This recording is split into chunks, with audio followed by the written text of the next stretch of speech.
Olá, estamos de retorno para prosseguirmos com os nossos estudos das lições bíblicas da Escola Dominical.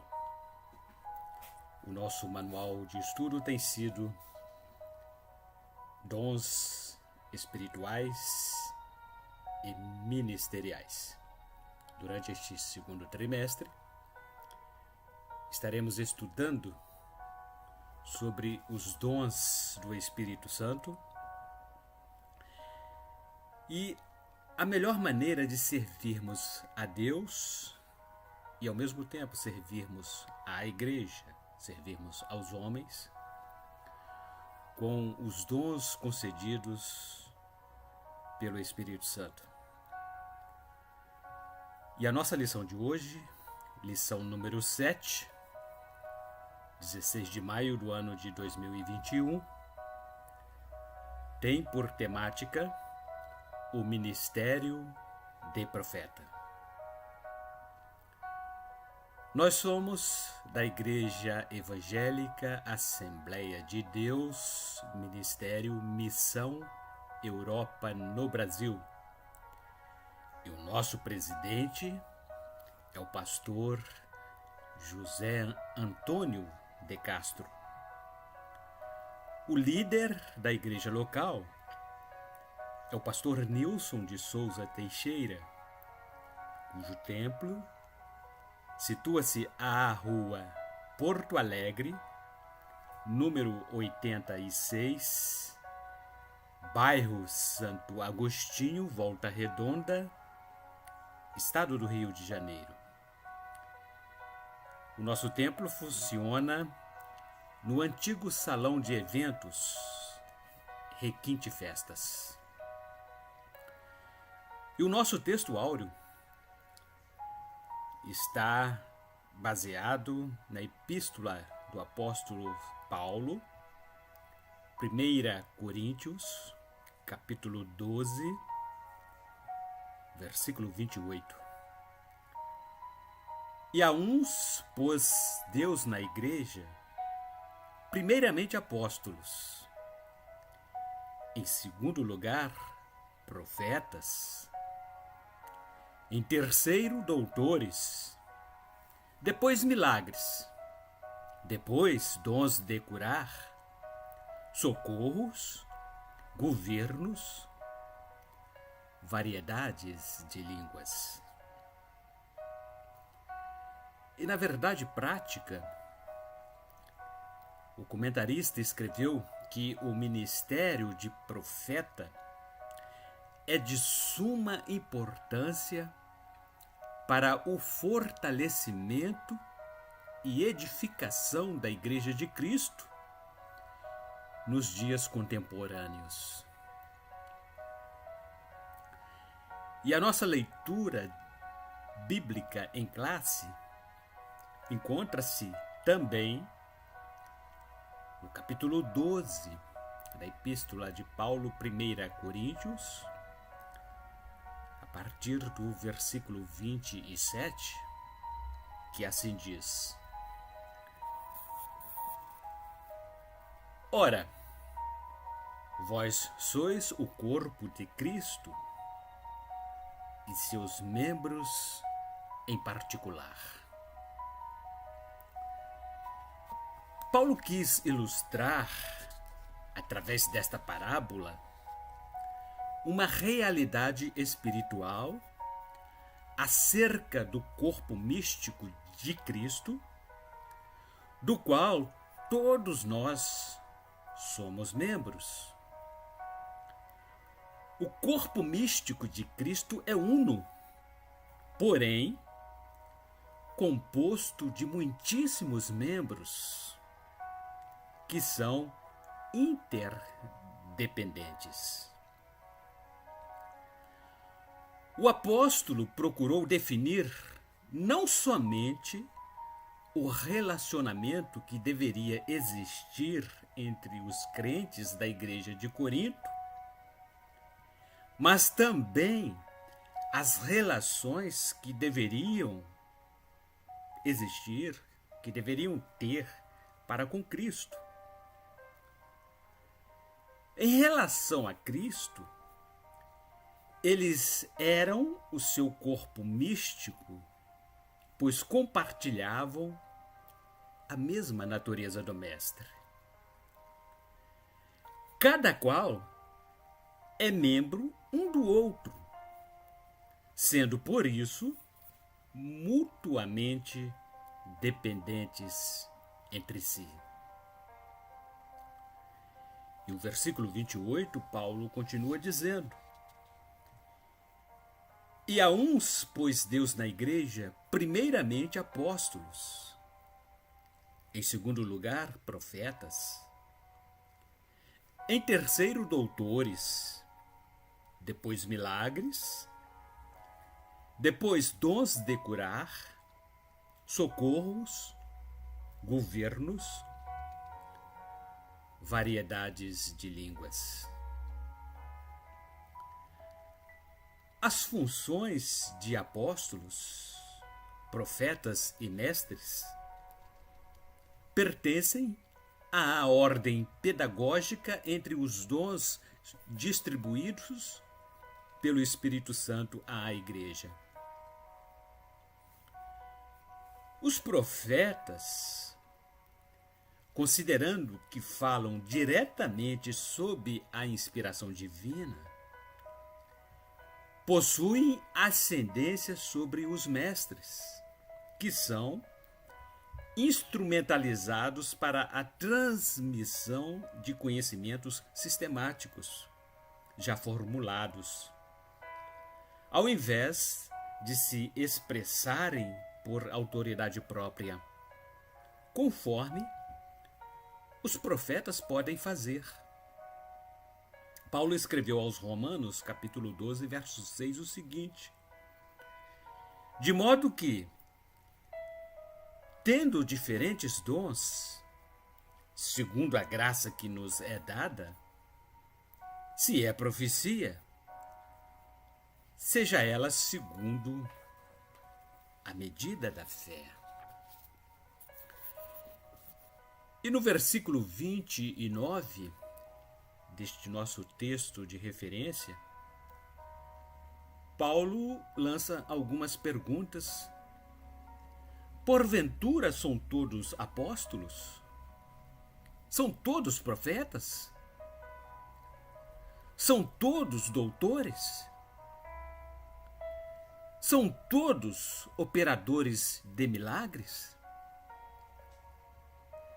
Novamente, o apóstolo Paulo enfatiza como o corpo único de Cristo possui uma variedade de membros,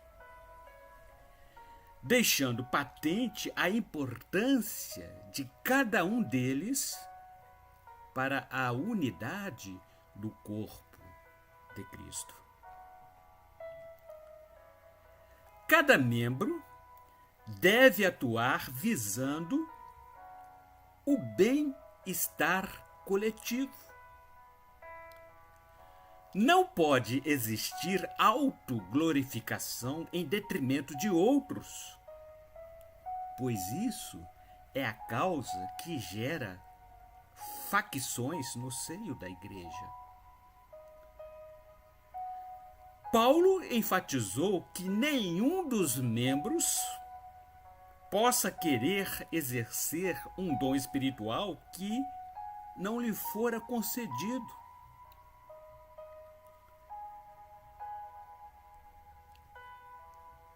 Alguns crentes da igreja de Corinto eram tão pretensiosos que tentavam agir dessa forma. Cada qual tem a sua própria função no corpo de Cristo e por isso deve desempenhar bem o seu papel. No capítulo 14 de 1 Coríntios, versículo 26, Paulo escreveu: Que fareis, pois, irmãos?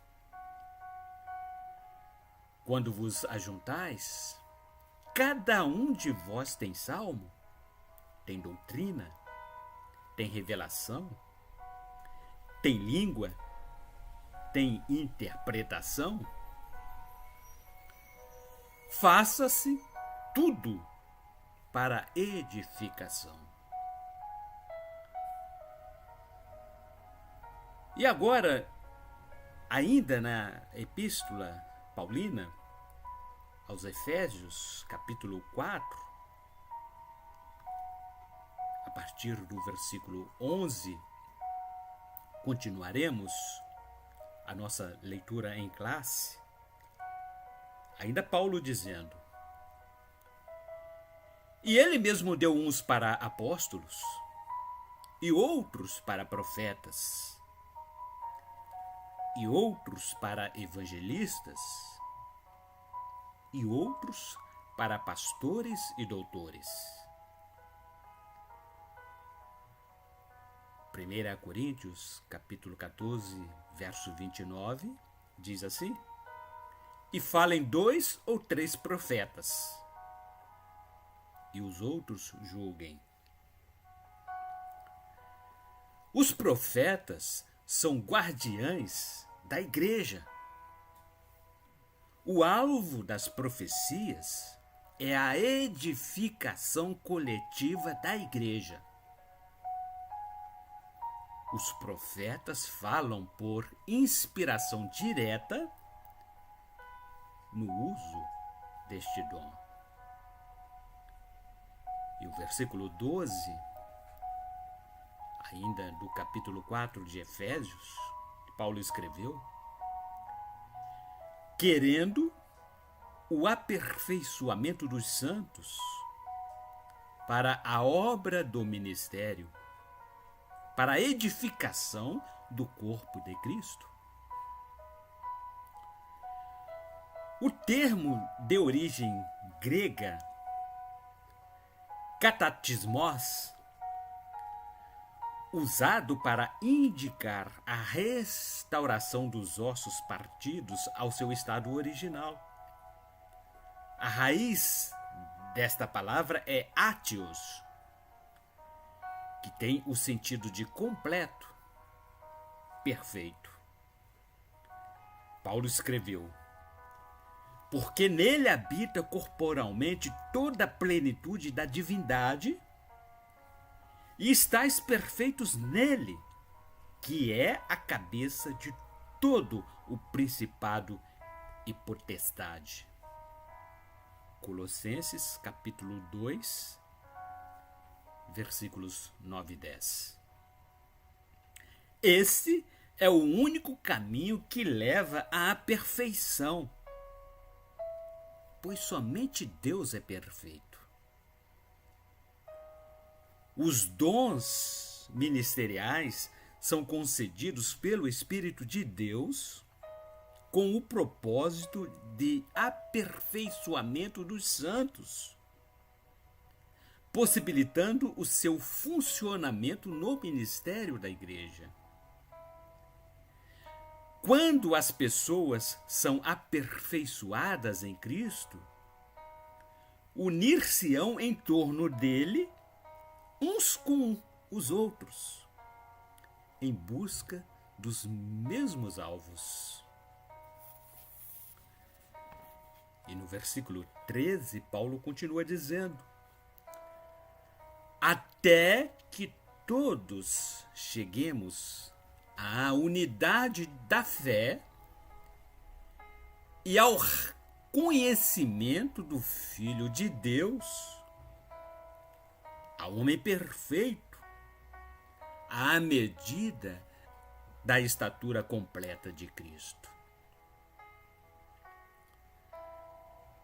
Individualmente isolado, o crente não poderá atingir o elevadíssimo alvo apresentado aqui. A igreja, como um todo, é que atingirá tal alvo. O progresso individual depende do progresso da comunidade inteira, ao passo que o progresso da igreja também depende do progresso individual de cada crente. Todos nós perfazemos o corpo único, o único organismo, cujo crescimento ocorre igualmente. Somente cada membro atingirá a perfeição e a completa glorificação até que todos os membros do corpo participem disso como edificação mútua. E como objetivos geral e específicos desta nossa lição, evidenciamos os seguintes: colocar em evidência o desenvolvimento do ministério de profeta, bem como descrever sua função no Antigo Testamento, dar explicação desse ofício no Novo Testamento e elucidar a verdade sobre o falso profeta. E a nossa introdução registra que o ministério de profeta é um dom concedido por Deus para a edificação da igreja contemporânea. O profeta é chamado a explanar a vontade de Deus para o seu povo. Todavia, nem sempre sua mensagem será aceita por todos. De acordo com os registros do Antigo Testamento, muitos profetas sofreram terríveis perseguições por dizer a verdade ao povo israelita. No Novo Testamento, os profetas não perderam importância. Eles, juntamente com os apóstolos, representam as colunas da igreja. Atualmente, temos as Sagradas Escrituras como palavra profética por excelência. Porém, o Senhor Deus continua a levantar e a usar porta-vozes para revelar a sua mensagem à igreja.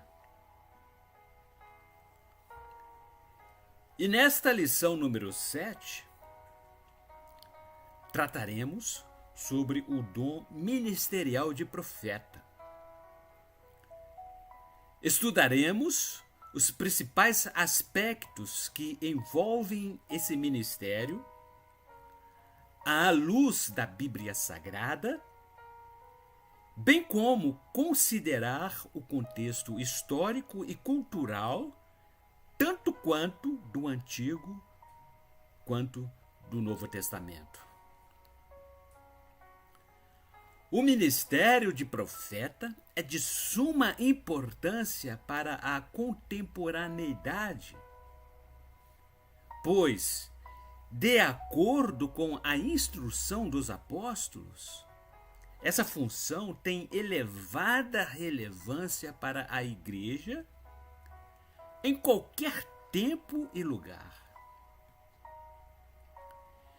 E o ponto central desta nossa lição será que o profeta transmite mensagens espontâneas, recebidas diretamente por inspiração do Espírito Santo. E no item número 1, estudaremos sobre o profeta do Antigo Testamento. Na subdivisão número 1, falaremos sobre o conceito de profeta. O profeta do Antigo Testamento era a pessoa incumbida como porta-voz para se expressar em nome do Senhor Deus. Ou seja, era o embaixador com a função de representar os interesses do reino de Deus na terra. Deus levantava profetas e os designava a transmitir mensagens para a nação de Israel. O profeta Jeremias, no capítulo 1, versículo 5, disse: Antes que te formasse no ventre, te conheci. E antes que saísses da madre, te santifiquei. Às nações te dei por profeta. Ao longo da história do Antigo Testamento, a escrita dos livros que, no cristianismo, correspondem à primeira parte da Bíblia e contam a história da criação do mundo até a chegada de Jesus Cristo, o Senhor levantou profetas para expressarem em seu nome. Samuel foi o último dos juízes e o primeiro dos profetas para a nação de Israel.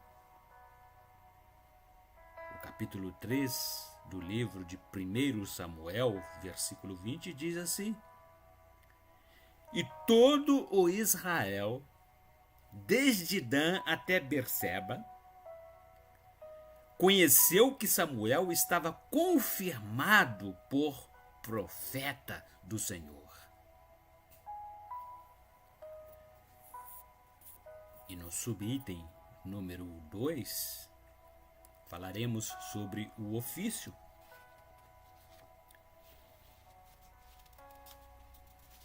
O profeta era a pessoa que recebia a revelação do Espírito Santo com a finalidade de desvendar o oculto, anunciar os juízos divinos e emitia conselhos e advertências da parte de Deus. Expressões tais como: Assim veio a mim a palavra do Senhor dizendo. Jeremias capítulo 1, versículo 4. Eram formas usuais para o início da mensagem. Deus ainda falava mediante símbolos e visões por intermédio dos profetas. No livro de Daniel, capítulo 7, versículo 1, assim está escrito: No primeiro ano de Belsazar, rei da Babilônia, teve Daniel um sonho e visões da sua cabeça quando estava na sua cama. Escreveu logo o sonho e relatou a suma das coisas.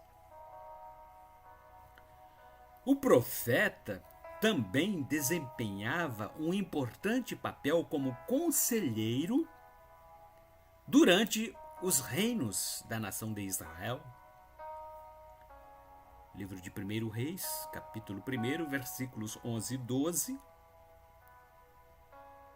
assim registram. Então falou Natã a Batseba, mãe de Salomão, dizendo: Não ouviste que Adonias, filho de Agite, reina? E que o nosso senhor Davi não o sabe?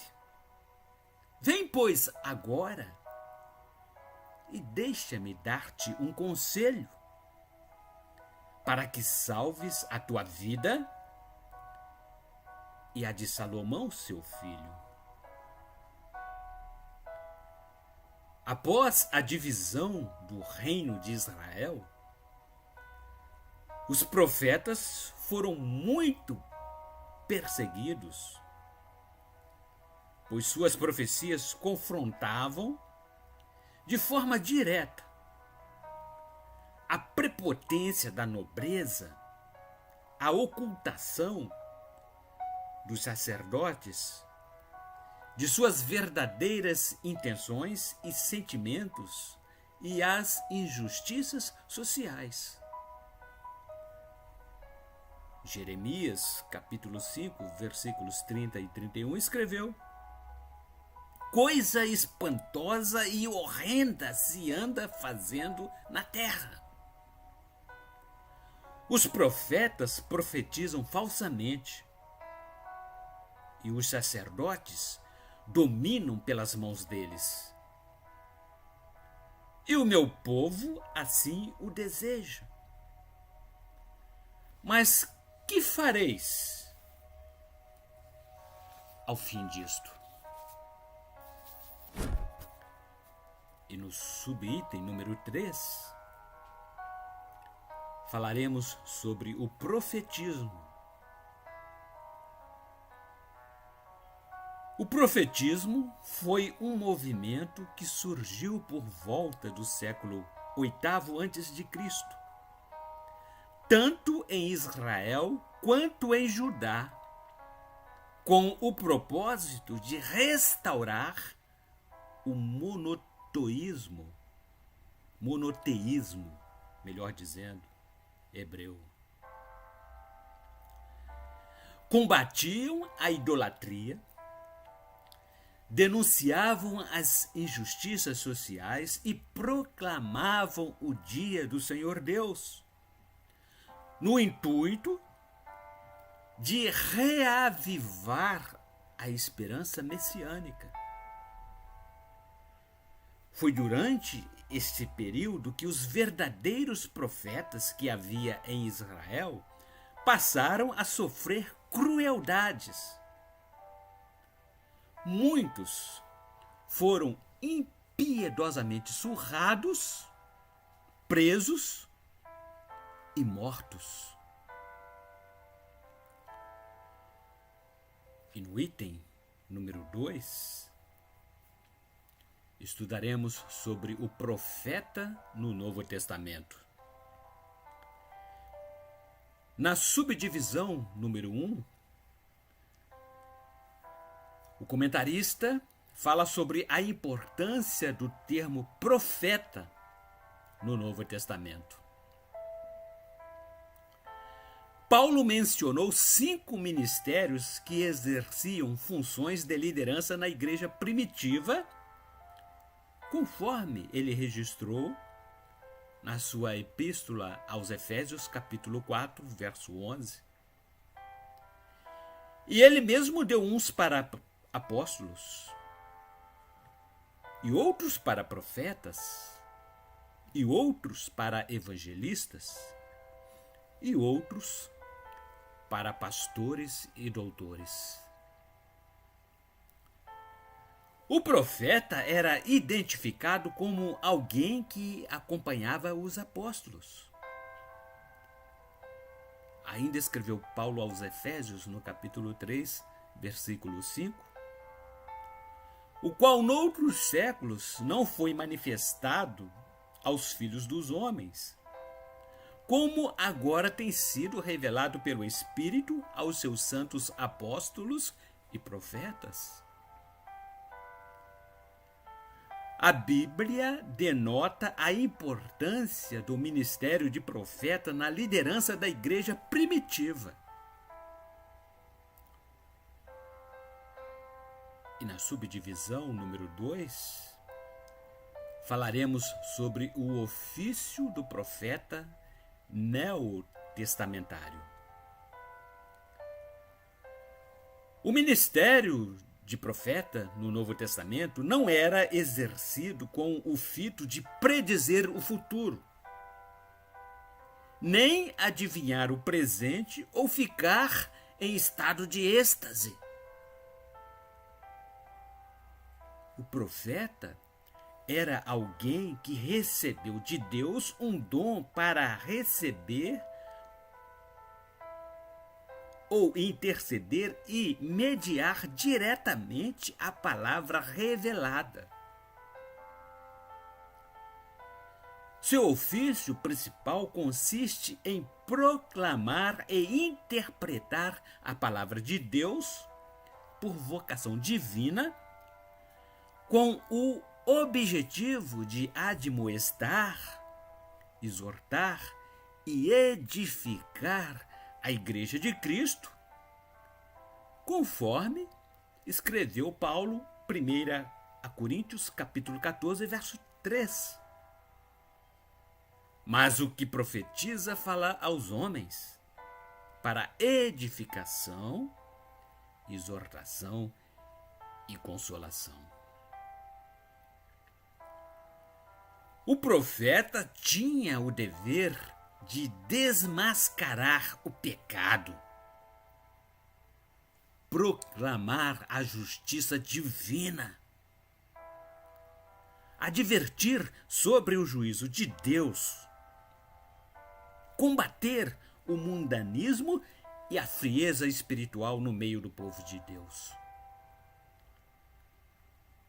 Por causa da mensagem de justiça que o profeta tem de apresentar diante de um mundo cheio de apostasia e confusão espiritual, o profeta fatalmente será rejeitado e perseguido por muita gente.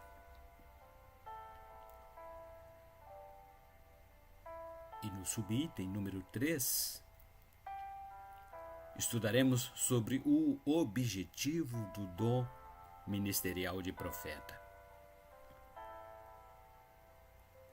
A função de profeta é exercida por alguém com chamada de Deus para levar a Igreja de Cristo a ter uma maturidade cristã. A Igreja é um organismo vivo, corpo místico de Cristo,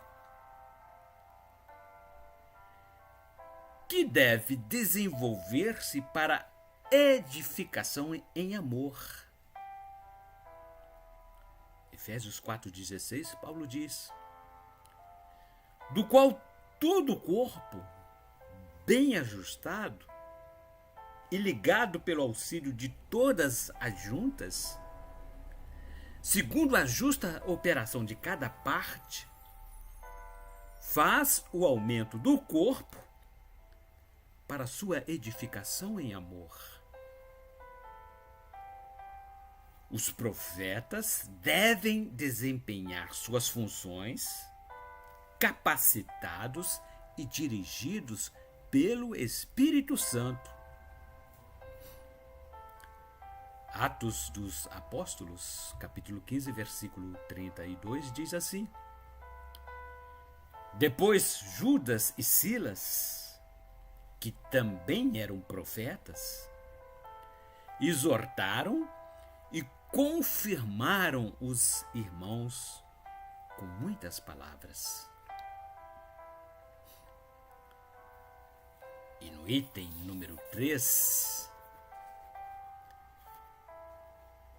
falaremos sobre o discernimento do verdadeiro profeta e do falso. No tópico número 1,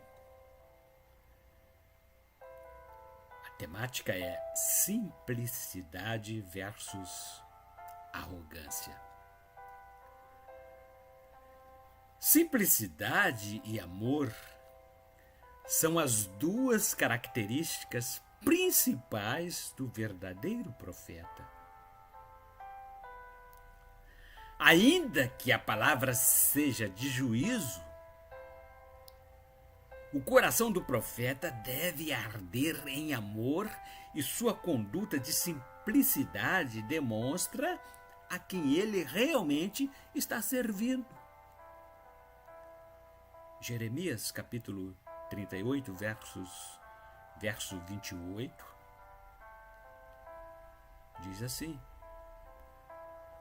E ficou Jeremias no átrio da guarda até o dia em que Jerusalém foi tomada.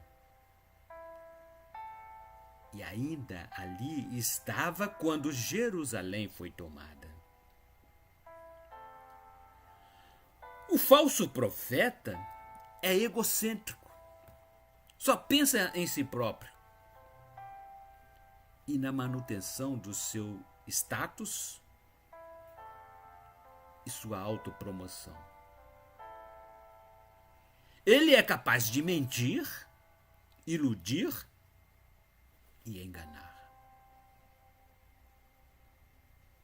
E no subitem número 2, estudaremos que pelos frutos os conhecereis. Jesus advertiu os seus discípulos com relação aos falsos profetas. De que forma reconhecê-los? Jesus ensinou que serão reconhecidos através dos seus frutos. No Evangelho de Mateus, capítulo 7, versículo 15, ele disse: Acautelai-vos, porém, dos falsos profetas, que vêm até vós vestidos como ovelhas, mas interiormente são lobos devoradores. Pelos resultados do que os profetas dizem ou realizam, são os que revelam o seu caráter. Os frutos dão a conhecer a procedência da árvore, se boa ou ruim.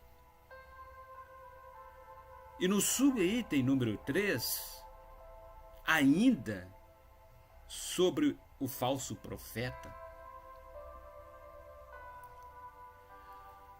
O falso profeta é arrogante e iníquo, mas isso não o impede de falar com grande eloquência. Essas coisas são suficientes para que ele seja tido como verdadeiro? O falso profeta ministra a palavra em nome de Jesus, muitas das vezes. Chega até partir o coração do justo. Mas seu ministério não é desempenhado pela unção do Espírito Santo. O próprio Espírito de Deus, através da luz do Evangelho, far-nos-á discernir a procedência dos falsos profetas e enganadores. Não se deixem intimidar por eles. E concluindo os nossos estudos, nesta 7ª lição, estudamos sobre o exercício ministerial de profeta, tanto no Antigo quanto no Novo Testamentos. Aprendemos que esse ministério, juntamente com o ministério de apóstolo, era um dos pilares da igreja primitiva, conforme registrou o apóstolo Paulo aos Efésios, capítulo 2, versículo 20. Edificados sobre o fundamento dos apóstolos e dos profetas, de que Jesus Cristo é a principal pedra de esquina. Mesmo o ministério de profeta ter perdido sua proeminência ao longo da história da igreja, aprendemos o quanto ele é relevante para a edificação da vida da igreja, que é o corpo de Cristo. O verdadeiro profeta é aquele que desmascara as injustiças, o falso profetismo e prima pela edificação da igreja como o corpo místico de Cristo. E concluindo, que Deus continue a levantar autênticos profetas em nossos dias. Bons estudos. E na próxima semana, dia 23 de maio do ano em curso, retornaremos para estudar a 8ª lição